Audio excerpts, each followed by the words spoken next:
So I had this seller I just met with, and we've been trying to get him to move out since November 30th. Today is December 27th. 26th. What day is today? I don't even know. Yeah, 27th. I'm right. So, last Monday I called him and I said, I've got a check for $1,000 sitting on my desk. Our property manager and the management here are pressuring me to start the eviction process. I don't want to do that. So I would rather give the check to you. It's probably going to cost us about $1,000 to file an eviction. And I said, would you rather me write the check for $1,000 to you or to the attorney? I'd rather write it to you. So if you can be out by next Monday, which is yesterday, then I'll write the check to you. And if not, I'm going to have to give it to the attorney, and we're going to go ahead and file the eviction. So he said he thought he could manage that. And I told him, I said, I'll get you a moving company. You get the guys in there and start moving stuff out, and we will we'll finish that process and get you on your way and give you the $1,000 check. So yesterday the movers showed up, and the seller had to move a few boxes out, and they called me and said they were all finished with the moving process. And I called the seller and asked him, when he would like to meet so I could give him his check and I could pick up the keys. And he said, well, he would like to do that, but he wasn't done moving. The movers had not finished the job. And I said, well, what's up with that? Why didn't they finish? They were supposed to come help you move all your boxes, get everything packed up, and get you on your way. And so I called the movers back, and they said, I think he's playing you. We were there. We did what he asked us to do. He didn't want us to move everything. So we did what he wanted, and then we left. And so anyway, they came back today. I came here, met them here, which is probably what I should have done to begin with, but I had, people in town. So I met him at the property with the movers today, and he's out. So gave him his money, got the keys, and check this out. Was a foreclosure, and the seller called us on October 12th. He called us October 12th. He had gotten a letter in the mail on sometime in September, and had failed to open it. He'd had some issues, health problems. Wife passed away a month before that. Really sad story. So he moved out. Well, no, I'm sorry. So he called us on October 12th, and we came over on the appointment was October 13th. Checked over the paperwork, looked at the house, and he said that he had a notice on the sale. Sheriff was going to have an auction for the property on October 21st.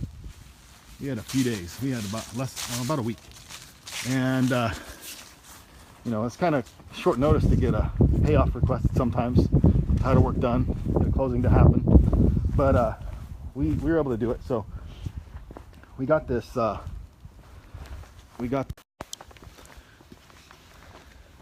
Lender, he had to send over the payoff. They gave me a call and actually offered to buy the note, which bought us an extra week. So we had a discussion about buying a note. If anybody needs some tools, we got some tools he left here. He's not taking them, I guess. He's got some saws and a drill press. Interesting stuff. But anyway, so the bank called me up, says, we'd sell you the note. We'd do it for a 5% discount. You could buy the note, and we want you to wire the money, and we'll send you the paperwork. So I called my attorney, and he said, no way, we're not doing that. You're not going to do this for a 5% discount. It's too risky. They don't want to go through a title company, so just close this with a title company. So ask him, he says, ask him if you can get any more time to close. So I was able to get him to agree to an extra week, and gave us a little bit more breathing room to get the payoffs in. But we actually closed on October 10th. So We bought this house October 10th with the title company, one day before the scheduled auction. Got the foreclosure to stop.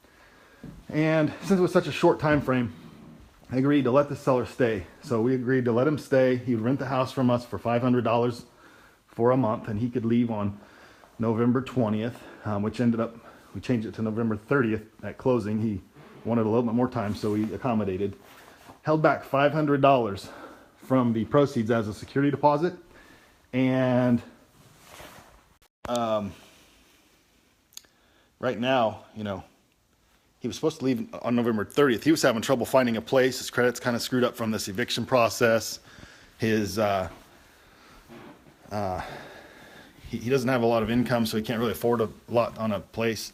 So he was having all these trouble finding another place. So it ended up being last Monday. So December I don't know, December 20th, whatever it was, last Monday, rolls around, and he still hasn't moved out. You know, we made him the offer. Came today, met the movers, met him. He took what he wanted, left everything else, and just left with his check. So I'm changing the locks right now. But this house we bought for $62,000. After repair value is $160,000. So here's how we found the house. Our phone number is 777-4444. We do a lot of advertising. We put this on the newspaper ads. We put it on the billboards. We put it in TV commercials on our website. We put it in our direct mail. Everything is that number for any seller communication. So when he called, he said he was a referral. So when we met with him, said, well, how did you hear about us? He says his attorney told him about us. He had called the attorney for some advice on this foreclosure. And hey guys, if you like this video, please give me some love on the button, hit the like button, hit the hearts, whatever you want to hit there. And also share this video, invite people to watch it. So use those functions on here to share it. I think at the bottom somewhere you'll be able to do that. So anyway, and if you have any questions, please put questions in the comments box. I'll be happy to answer them right now while we're live, or I'll come back through and answer them later. So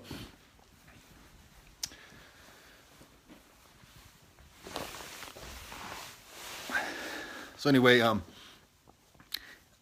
when we met with him about the property, he said that the attorney had given him our phone number. And I said, well, who's this attorney? I don't know for sure. I mean, I wonder which one it is. And he told us the name. I had no idea who it was. He said well, your phone number is so easy to remember, 777-4444. He rattled it off the top of his head that he said my attorney was able to remember it, to tell me about it. And he just gave me the number saying he didn't know who you are or who we are, or if, you know, we were legit or whatever, but gave him our phone number, and he gave us a call, and we bought his house with about $100,000 room in it to fix it up and make a profit. We'll probably keep this as a rental. It's a great neighborhood. It's about a mile from a really nice shopping area here. So there's a really desirable area, really close to the Kansas City International Airport. Just a great location. It potentially maybe a good Airbnb type property. Haven't really ran the numbers on that yet, but at any case, it's going to be a really good property hold. When you can buy these things for like 90, when you have like 60 into the property, and you put maybe 30 or 40 into the renovation, and you're in a neighborhood like this, at $60,000, $70,000 below retail, you're in a great spot. So collect the rent, let it appreciate, let the renters pay off the house, and later on. But that's kind of my story on this deal. So like I said, I don't see any questions on here, so if nobody has any questions, I'm gonna head out.